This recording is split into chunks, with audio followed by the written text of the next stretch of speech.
Welcome to Burlap Teachers. Enjoy the video. You start with the basics but act immediately. Power the SoundLink off and place it on a clean, flat surface to avoid scratches. Once done, remove any cables and grab your replacement pads, a small flat pry tool, and a microfiber cloth.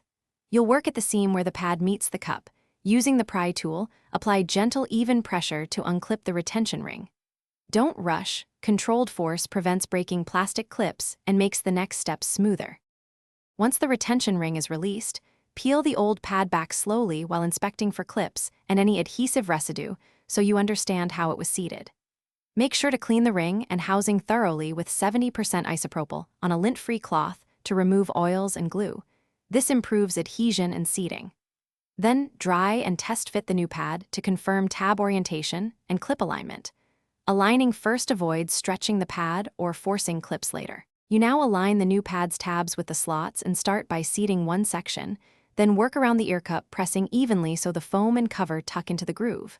Once the pad sits flush, reseat the retention ring and press until each clip snaps into place. Make sure not to overstretch the cover. After reassembly, power on and play audio to verify fit and sound.